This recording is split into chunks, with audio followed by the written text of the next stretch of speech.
Kag sa numero 1 sa mga balita subong adlaw. Padayon sa gihapon ang pagbuga sang abo sang bulkan Kanlaon.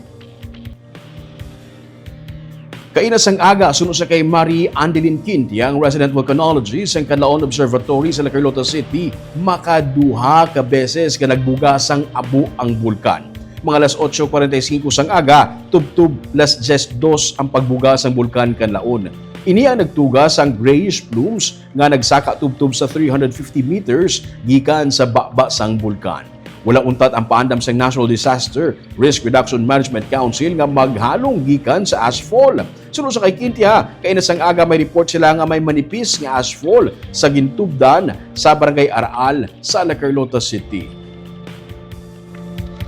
Medyo mas siya ma'am, no? Short-lived siya, hindi siya sang amuna ka damol pareho sa mga nagliligad. Actually, ang iyang mga height subong nasa 100 to 300 meters.